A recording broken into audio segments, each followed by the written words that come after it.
Olá, boa tarde, seja muito bem-vindo. Nós estamos ao vivo, agora são 15 horas e 30 minutos pontualmente pelo horário de Brasília. Eu sou o Kleber Werneck e a partir de agora você confere comigo as principais notícias nesta edição da tarde do Redação HIT. Olha, o assunto do dia hoje é o ataque de Israel ao Irã. Nós vamos ver agora, ao vivo, de Israel, imagens lá de Israel. Vamos começar já com imagens de Tel Aviv. A gente viu aí, a gente está vendo, melhor dizendo, essa câmera que está instalada em Tel Aviv. E agora há pouco, a notícia que chega é que o sistema de defesa de Israel conseguiu interceptar mísseis vindos do Irã. As imagens são de aparente tranquilidade, mas o clima por lá é tenso. São 6 horas de diferença de Israel, Então agora em Israel são 9h30 da noite. Então aí, imagens de Tel Aviv, que acaba de ser atacada por mísseis do Irã, mas o sistema de defesa funcionou bem. Como eu disse, esse é o assunto do dia hoje e nós vamos tratar nessa edição. Inclusive, um grupo de prefeitos brasileiros está em Israel e, por causa do fechamento do espaço aéreo, não está podendo retornar para o Brasil. Eles estão em um bunker. Vamos ver na reportagem. Pelo menos 4 prefeitos brasileiros estão em Israel nesse momento de tensão em meio à guerra. São eles o prefeito de João Pessoa, Cícero Lucena, Álvaro Damião, de Belo Horizonte, Johnny Maicon, prefeito de Nova Friburgo, e o Elbert Rezende, de Macaé. Eles foram convidados pela Embaixada de Israel no Brasil para conhecer tecnologias de segurança pública no país. Após os alertas soarem, os prefeitos tiveram que se abrigar em um bunker de uma universidade. Em meio ao medo e ao caos, o prefeito de João Pessoa, Cícero Lucena, publicou um vídeo nas redes sociais, pedindo a ajuda do presidente da Câmara dos Deputados para antecipar o retorno ao Brasil. Estamos todos aqui no alojamento da viagem e no campus universitário, e tem abrigo aqui. Já fomos 2 vezes por abrigo por ter tocado a sirene de aviso, mas estamos no aguardo. O espaço aéreo está fechado e já a embaixada tivemos contato, a possibilidade de antecipar o retorno. Mas vamos ver como isso é possível. O presidente Hugo Mota tem nos dado o apoio, tem falado com o Itamaraty, e fiquem tranquilos, vamos ter fé, está tudo em paz, vai dar tudo certo. O prefeito de Belo Horizonte também gravou uma mensagem para dizer que está em segurança. Vou gravar esse vídeo aqui primeiro para acalmar as pessoas que estão me perguntando como que eu estou aqui, em Israel, e para mostrar para vocês o que é o bunker e o bunker onde a gente ficou. Esse aqui é o bunker, aqui é a entrada dele, essa é a porta, uma porta de aço. Essa é uma porta de aço. As paredes do bunker tem essa largura aqui, 2 palmos, 40 centímetros aproximadamente. Aqui é uma antessala do bunker, ali fecha, aí você passa para cá, fecha essa outra porta, e aqui nós estamos dentro do bunker. Foi aqui que a gente passou a madrugada toda. Com o fechamento do espaço aéreo de Israel, os prefeitos não sabem como retornarão ao Brasil. Os prefeitos receberam alertas disparados pelo governo israelense em seus aparelhos celulares e foram direcionados para um bunker. Como eu disse, esse é o assunto do dia hoje e, como não poderia deixar de ser, também é o tema da nossa entrevista. Para falar mais sobre isso, nós vamos contar com a participação de 3 convidados. O nosso primeiro convidado é o André Nehmed, ele que é fotógrafo e mora em Israel há 9 anos. André, boa tarde aqui no Brasil, boa noite aí em Israel, seja muito bem-vindo aí ao nosso jornal.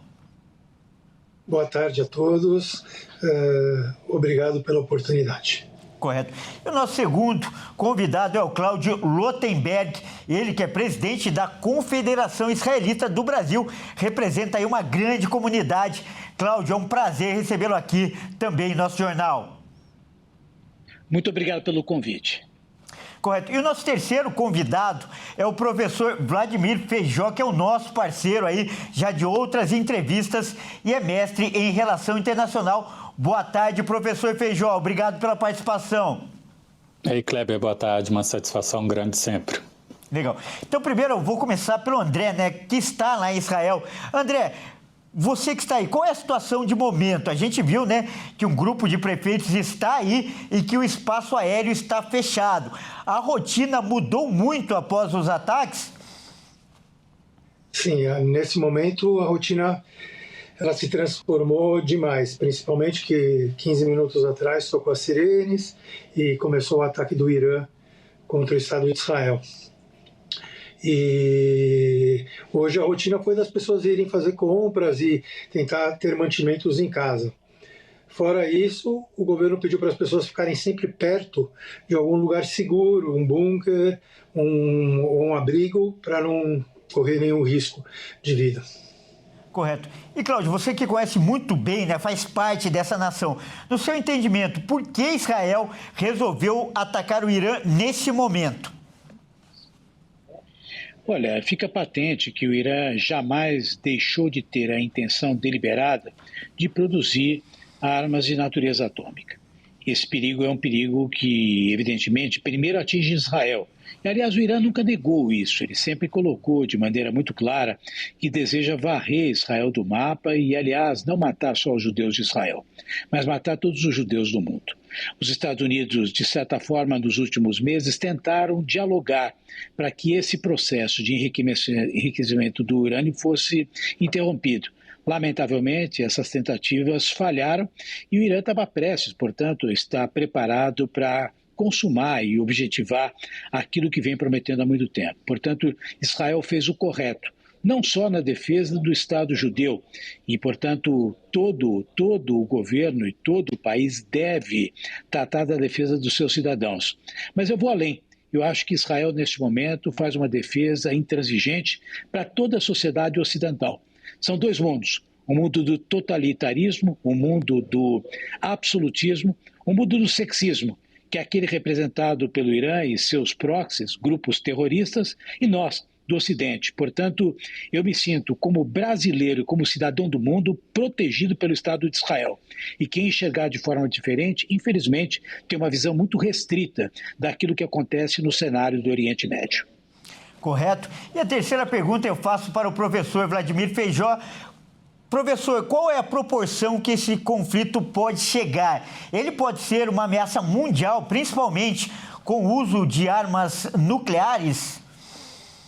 A ameaça mais imediata tem de cunho econômico, podendo interromper tanto o trânsito de petróleo na região do Estreito de Hormuz, onde se exporta não só produtos do Irã, da Arábia Saudita, mas também do Kuwait e do Iraque, sem contar a possibilidade também de interrupção do canal de Suez, já que também estão em potencial envolvimento o Ansar-Allah do Iêmen e, claro, os Estados Unidos deslocando seus porta-aviões para a região, também potencialmente sendo alvos, podem acabar interrompendo essa ligação comercial. Sobre um conflito de larga escala, por enquanto ainda não está certo, nenhum país oficialmente declarou guerra a outro e, portanto, não tem alianças internacionais confirmadas. Aparece, por enquanto, que é um atrito direto entre Israel e Irã, por enquanto.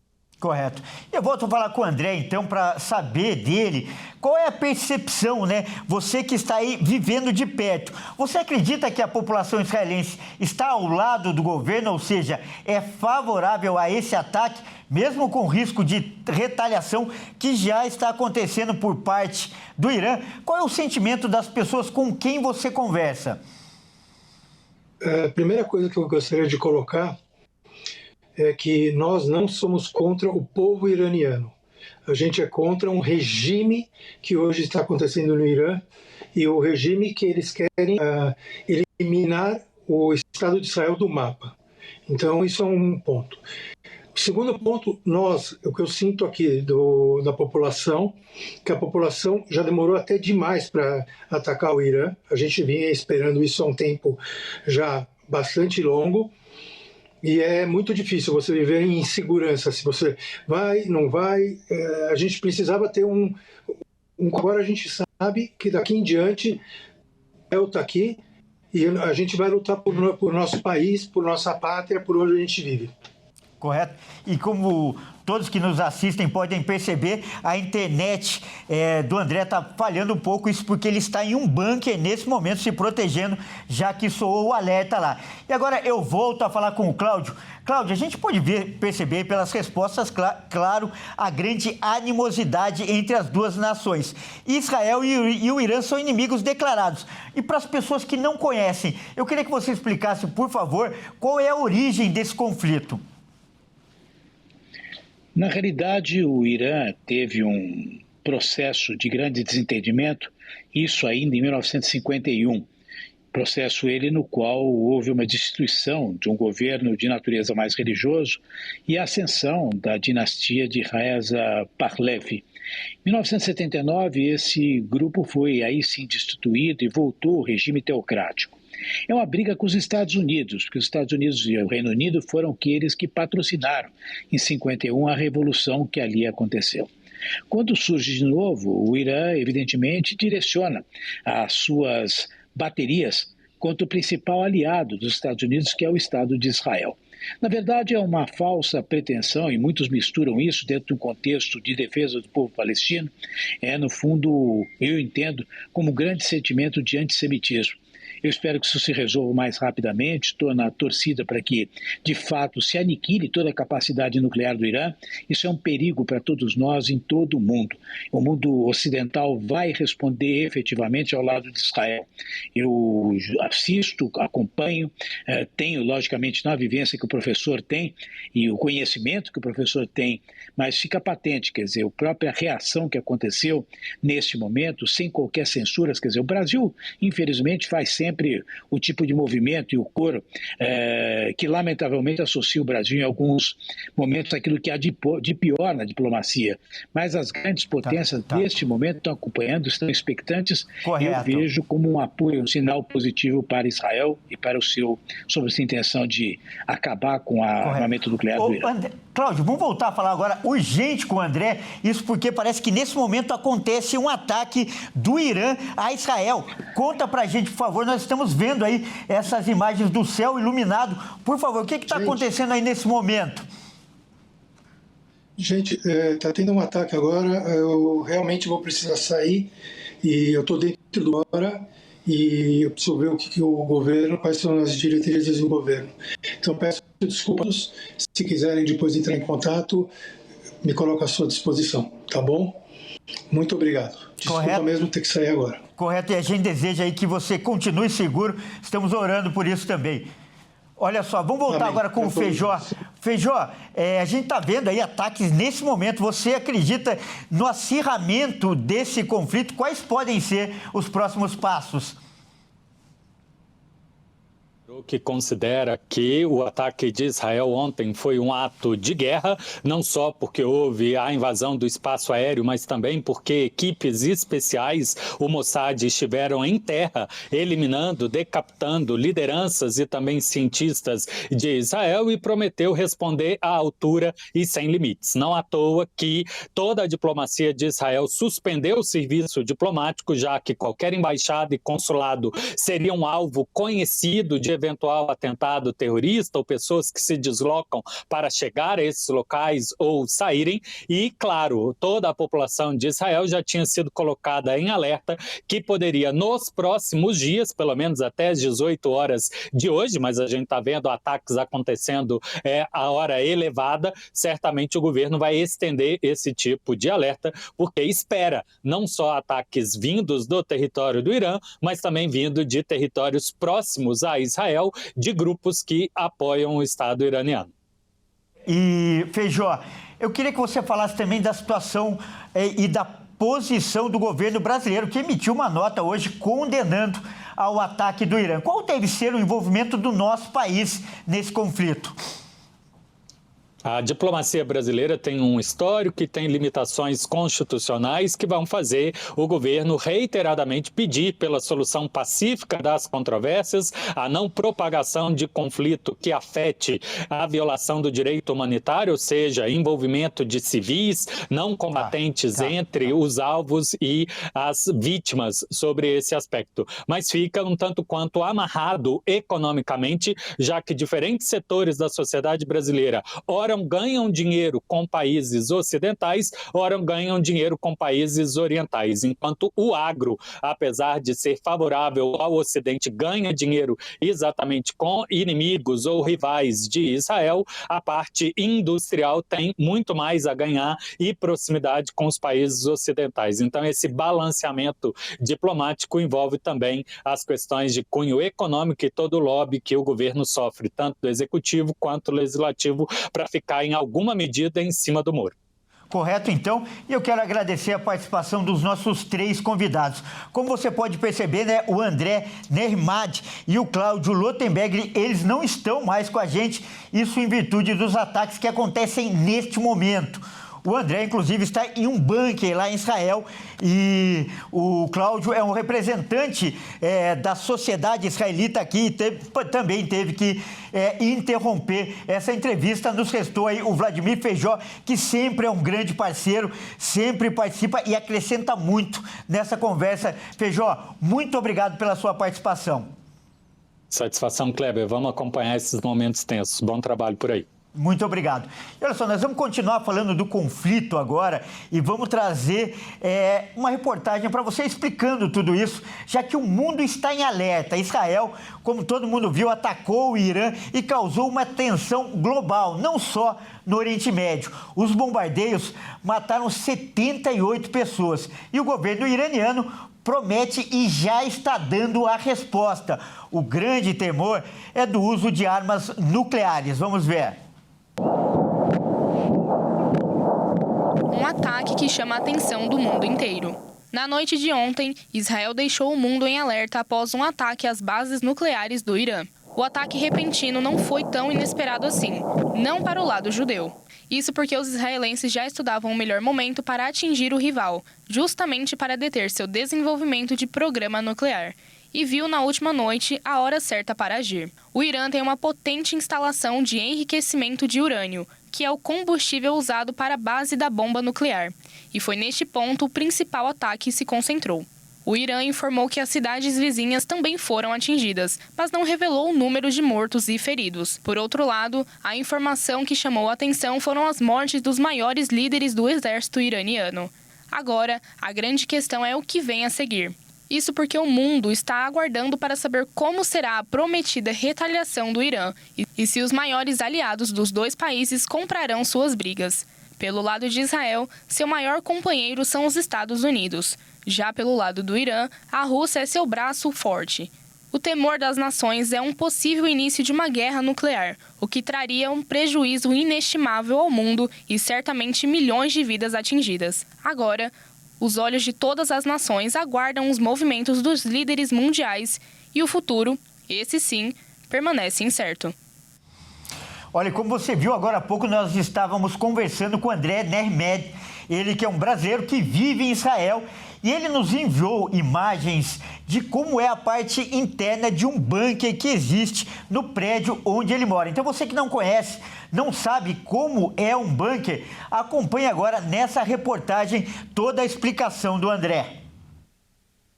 A gente desce aqui, normalmente quando tem a nave, a gente desce de escadas, não de elevador que nem eu fiz agora, e depois a gente vai agora para o bunker. Ou seja, o bunker ele fica aberto nessas épocas que estão um pouco mais tenso. E aqui, vocês estão vendo, é uma porta anti-fogo e também antiquímicos. Se tiver uma bomba química, também essa porta arrebenta. Quando as pessoas chegam aqui, se por exemplo precisarem tomar um banho, elas têm 2 chuveiros. Esses 2 chuveiros funcionavam porque na guerra do Iraque foi obrigado a instalar em todos os bunkers chuveiros para que se as pessoas precisassem tomar banho antes de entrar no bunker, para não contaminar o bunker, eles tinham esse lugar que eles poderiam fazer, tomar esse banho. Aqui você também tem uma pia, tá? E aqui, propriamente dito, a entrada do bunker. Você tem mais uma outra porta, já não é da mesma espessura que aquela porta que a gente viu na entrada. E aqui é o bunker, certo? No bunker a gente tem 2 banheiros, um aqui, outro aqui, e temos também uma outra saída, que é uma saída que se a gente ficar soterrado porque o prédio caiu, você tem um outro mini bunker dentro que também você pode que eles têm uma forma de tirar a gente daqui. Esse você pode usar também para pôr gente ou alguma coisa a mais. Vamos mudar de assunto agora para fazer um giro pelo país com os nossos repórteres para saber o que é notícia nesta sexta-feira. E olha só, nós vamos começar com uma imagem inusitada. Um caminhão, ele foi flagrado no Rio Grande do Sul transportando o quê? Um outro caminhão e maior ainda. A Kátia Fantin vai contar essa história. Pois é, essa cena, no mínimo curiosa e bastante perigosa, foi registrada pela Polícia Rodoviária Federal aqui da região metropolitana da Grande Porto Alegre. Na segunda-feira, um caminhão foi parado carregando outro caminhão. É isso mesmo, um veículo sendo transportado no compartimento de carga de outro. De acordo com a polícia, além dessa manobra ser arriscada, o transporte estava irregular. O motorista foi autuado por circular com dimensões acima do permitido, sem sinalização e sem autorização. A infração é considerada gravíssima pelo Código de Trânsito Brasileiro e resulta em multa de quase R$200, além de 7 pontos na carteira. E o detalhe que chama ainda mais atenção: o veículo que estava em cima era mais pesado que o caminhão que fazia o transporte. Ambos os veículos foram levados para o pátio do Detran. O motorista, ele contou à polícia que seguia em direção a Erechim e que não sabia que estava cometendo uma irregularidade, mas acabou levando uma baita bronca além da multa. Olha só, no Rio de Janeiro, 2 dentistas foram condenados a indenizar uma paciente. O motivo é que um deles, olha só, esqueceu uma broca que ficou alojada no crânio da paciente. Que coisa, né? Veja os detalhes agora com o Joenison Santos. O que era para ser uma simples extração dentária se transformou em um drama para uma paciente. Após meses de dor e exames, Maria Cristina Soares, de 62 anos, descobriu que parte de uma broca cirúrgica havia ficado alojada em sua cabeça. Maria Cristina procurou atendimento odontológico para extrair um dente que estava com raiz fraturada. O procedimento foi agendado com a dentista Priscila Bittencourt, na Barra da Tijuca, mas no dia da cirurgia, quem realizou a extração foi o dentista Lucas Murai. O problema começou durante o procedimento, quando a broca utilizada quebrou e desapareceu. Cristina ouviu, enquanto estava deitada na cadeira, que o dentista não conseguia localizar a broca. De acordo com o relato da vítima, o cirurgião se mostrou preocupado com o sumiço do objeto, mas era silenciado por Priscila. Cristina contou ainda que a extração do dente foi extremamente traumática, deixando hematomas e dores. Contudo, ela achou que fizesse parte do processo de recuperação, até que em uma viagem percebeu que não estava bem. A vítima procurou outro profissional. Um raio-x panorâmico revelou um objeto metálico na região da maxila. Após a identificação, seu dentista de confiança orientou que ela procurasse um cirurgião bucomaxilofacial. A cirurgia, que deveria levar menos de 1 hora, durou quase 3 horas e, de acordo com a paciente, o pós-operatório foi extremamente doloroso. Ambos os dentistas foram considerados responsáveis, inclusive Lucas, que em seu depoimento à justiça tentou se eximir por não ser titular do atendimento. O juiz destacou ainda que os danos morais ultrapassaram o mero aborrecimento, considerando a dor, o sofrimento e a idade da paciente e os riscos à sua saúde. Bom, isso aí, essa edição fica por aqui. Nós vamos encerrar com imagens ao vivo de Israel, onde são por volta de 10 horas da noite. Agora há pouco, como a gente informou, Israel sofreu um ataque, mas conseguiu interceptar mísseis disparados pelo Irã. E você que não nos acompanha pela Rede TV, fique agora com a sua programação local. Você que está na Rede TV, fique com o Consulta ao Doutor e a Dani Paris. Até mais!